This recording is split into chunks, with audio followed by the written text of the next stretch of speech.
And for anyone chancing upon this programme who is not frozen in the dark, welcome to this special production for a guaranteed audience of 43. This week I'm joined by Henry for our Match Week 22 deep dive. Hi Henry, how are you doing? Hi Simon, very well thanks. How are you? Yeah, I'm good, mate. So first of all, let's just go through the other games. This weekend was rather limited due to scheduling and a lot of the big clubs being given time off due to continental games. We had Nong Burpitchio 1, Nakhon Ratchasima 1, which was an entertaining game. There could have been lots of goals. But VAR prevented one, Shale's best friend, and denied the home team a chance for a win. And they're still now down near the bottom. And then Sukhothai drew 0-0 with Nakhon Pathom, who had a red card on the 35th or so minute, which sort of ruined the game. And then on Monday night, we've got Rayong versus Lampun for Monday Night Live. But this week's deep dive, we're going into Chiangrai versus Uthai Thani. Chiangrai came out 1-0 winner. It was a really enjoyable game, quite open, very even. Uthai Thani dominated possession just 51%. And they scored on the third minute for a league goal, which I thought was slightly lucky to be saved. But as a whole, they probably deserved the win. Attacking-wise, Chiangrai had 13 shots on target with 13 shots, 2 on target. And Uthai Thani only had 9 shots in the whole game with 0 on target. So, Henry, were the attackers having a bad day, or was it just a sign of good defences? I think it was a case of two teams cancelling each other out. Their shape, particularly in midfield, was very similar. Both teams kind of cancelled each other out. And in the build-up play, both teams were quite slow and pedestrian. And both teams struggled to kind of progress play beyond their defence and struggled to kind of build into midfield and attack. And I think that was why they struggled to kind of create any meaningful chances. I don't think it was so much that the strikers were having a poor game. There was just very limited space for them, and the midfields kind of sat on top of each other and made it very difficult to play through. And neither team responded particularly well to kind of break the deadlock. And the goal came out of nothing really, and otherwise we were heading for a 0. Yeah, I mean, it was a well-taken goal, but really the keeper should have saved it. It was a great strike from Lee, and it was actually the first moment in the game where Chiangrai were able to kind of penetrate between the lines from a wide area. They tried all game to build centrally, but Uthai Thani were restricted the space in the middle, and Chiangrai finally played wide and got a ball. They tried to play into the striker, who made a good run into the space between the defence and the midfield, and he missed it, but Lee made a good run off the opposite wing, off of the right wing, takes a good touch inside, and he takes the shot, and it goes in. I think the goalkeeper should save it, but that's the only other thing he had to do, because Chiangrai did not bother the Uthai Thani goalkeeper much else. I think the first minute or so, they had a corner, which there's a snapshot, which I got quite excited about that moment, thinking it was going to be a great game, but that was really it. Yeah, that was it. That was, I think, their only other shot on target in the whole game was from a set piece. And it did look like one of these games where a set piece could potentially decide it, because it was very even. Uthai Thani, I think, came with a game plan. I think potentially would have been happy with a draw, given that they had 2 days less preparation time than Chiangrai, and obviously making the trip up north. So I think they might have been content with a draw should they have got it, but it wasn't to be for them. I mean, you mentioned off camera to me that about flat attacking lines, how their attacks weren't really dynamic enough. They weren't linking so well with the midfield. Yeah, I think both teams struggled, to be honest, to link the play from the kind of middle area to the front. Chiangrai, when they build up with 3 defenders. One of their fullbacks goes very, very high, and they invert the winger on that side. So in the first kind of 30-35 minutes, it was the winger Iuri who was inverting, and the right back was playing very, very high. But that was limiting Iuri's involvement in the game, because there was no space for him to get on the ball. So they had a lot of possession between their 3 defenders, but they struggled to progress it. I didn't think Ralph had his best game in midfield with the ball. I thought he did. He had a good game without the ball. Was industrious and kind of closed down the lines for Uthai Thani. But I think he struggled to progress the play in midfield. And after 35 minutes, they changed this over. So Yuri went wide, and it was the opposite fullback that was going high and wide, which allowed Yuri to play in a much more wide area and receive it with more space. And I thought when they did free him up, it did allow them to progress the game a bit more. And he is for me their best player. And ultimately, the coach made a good move in freeing him up. And I think that's ultimately one of the changes that helped Chiangrai win the game. Yeah, I think it's a sign of good coaching when they adapt a system when it isn't working and actually make a change which impacts. Yeah, it was a positive change. I would have liked to have seen them kind of adapt their midfield a wee bit more, to be honest. I think both teams, they kind of suffocated each other in the midfield. There wasn't a lot of space to play. Both teams tried to play with two deep midfielders or a double pivot, and it didn't work because the opposition strikers were very happy just to man mark and allow the opposition centre-backs time on the ball. But the centre-backs, when they were trying to build up play, it was too slow, it was passive, and they really struggled to break the lines into midfield. And it took a long time for Chiang Rai to go a bit more direct, to kind of spin the Uthai Thani defenders. And when they did do that, they had a bit of success. Uthai Thani, it took them too long to react as well. So when they went one down, they pushed some players on and they brought some players off the bench. But for me, it was all a bit too late. Ricardo Santos came off the bench when they went one down, but it was too little too late. Yeah, I think they paid the price for being a bit too passive from the start. And so do you believe that the Uthai Thani won 80% of all their tackles? Do you think this is flattering their defence because it's more Chiang Rai's ineptitude in attack, or it's a strong defensive display on their behalf? The stats, yeah, I mean, it's a good tackle win percentage, but it potentially masks what was, for me, a really needly game. There was, I think, 35 fouls in the whole game. And when I was watching it, I was taken aback by how stop-start it was. And I just compared with some of the Premier League games over the weekend. And just going on the averages there were only 20 or 21 fouls in most of the Premier League games. 35, that's a massive increase. So it was a really stop-start game. There was no flow to it. Every time the ball did go into midfield, it seemed like somebody was getting fouled.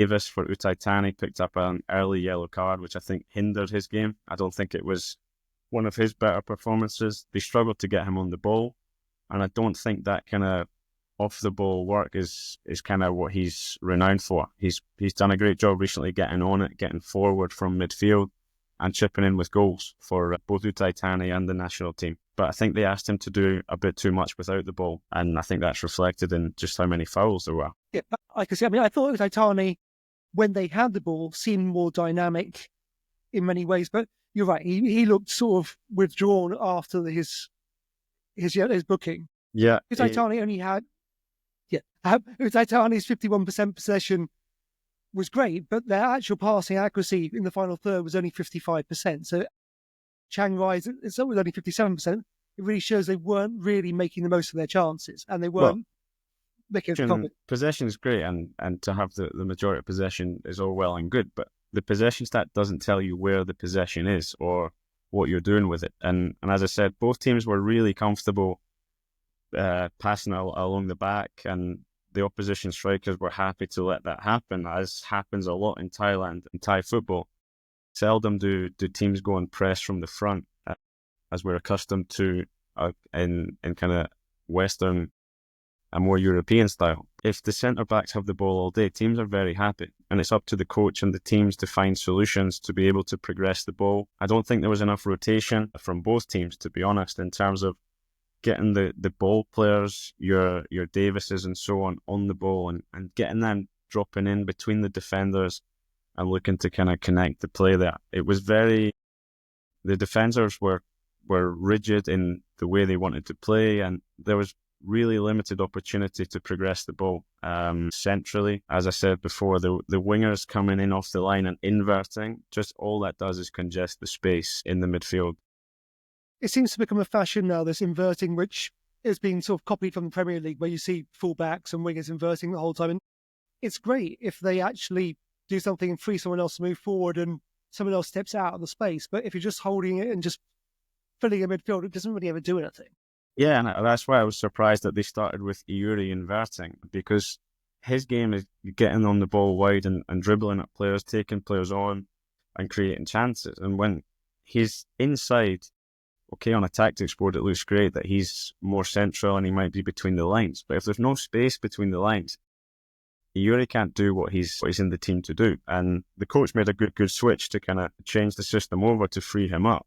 But I don't think that was enough. Okay, Chiangrai got the win, but I don't think that level of performance will cut it against the teams at the top of the league. And who would you think stood out as like key performers? Who was your man of the match?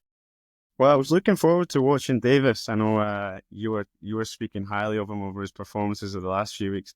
It certainly wasn't his day. I was excited to see I think it's Djuronic, the striker for the kind of winger for Uthai Thani, the Serbian.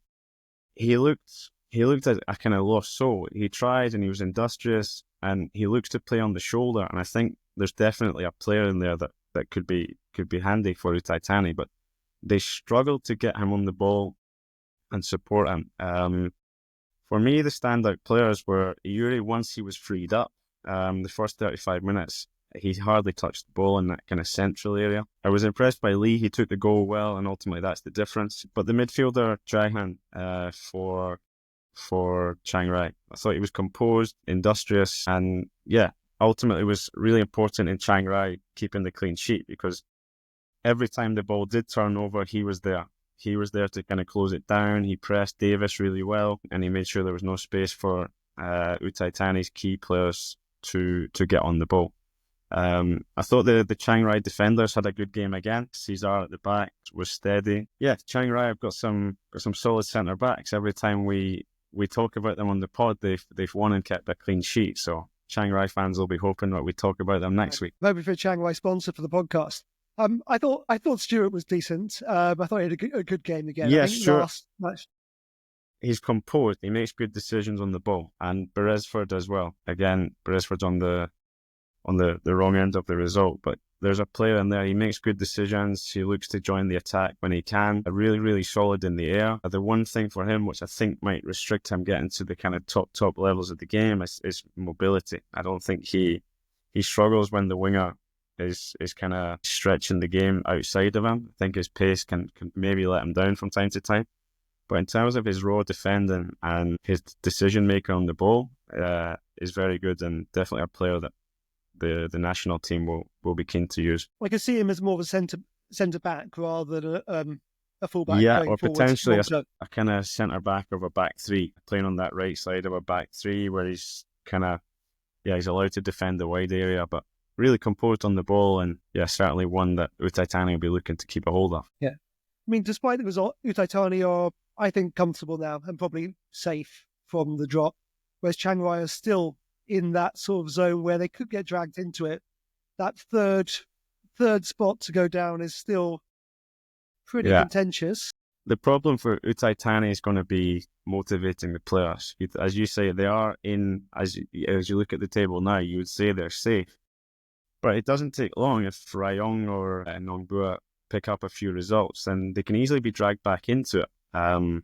Motivating players when they don't have much to play for, because they're not going to get into the continental places. I don't think they're in the cup. I could be wrong on that one, but there's not a lot for them to play for. So motivating players, particularly those that are potentially out of contract, these guys will be playing for a contract, of course, but if they know that maybe their future lies elsewhere, very, very difficult to motivate players who potentially know that the job is done for Uthai Thani in terms of survival. As for Chiangrai, the two times we've watched them, they've won 1-0 with clean sheets. I said the last time after they beat Port that I thought they'd be safe. This win's backed it up. Since we spoke about them last, they've won another game in the league and they've progressed in the cups. They're still in the FA Cup, they're still in the League Cup, and they're definitely going to be looking upwards in the league. They're taking care of business at home. They're keeping clean sheets and they're winning the games that they need to win. These are the games against the teams around them which will define their season, whether they stay up. Of late, they've definitely been able to kind of pick up those important results, and I think Chiangrai supporters will be thinking that 2 or 3 more wins and they'll be... I would be worried at both sets of supporters about being sort of just like wholesale bought at the beginning of next season, because there's so many individuals in both teams that could do a good job in the chasing pack, like the Bangkok Uniteds, the BGs, the Ports. True. It's going to be hard for them to actually hold on to these players, like your Stewarts, your Davis, your Beresford. All these players are going to be on demand, especially as they're particularly the ones that represent Thailand or have ASEAN nationality. These guys will be on the radars of other teams for sure. But it's up to these clubs to show the ambition to try and keep hold of them, or if they do move on, how do you replace them? And we've spoken at length about different ways of recruitment and sustainably kind of building a football club. Yeah, these players are doing a good job for these teams at the moment. If they move on, then it's up to the people in charge to make sure there's a pipeline of talent ready to take over. Yeah, there's certainly some there's individuals which are fun to watch. The way Stewart gets on the ball.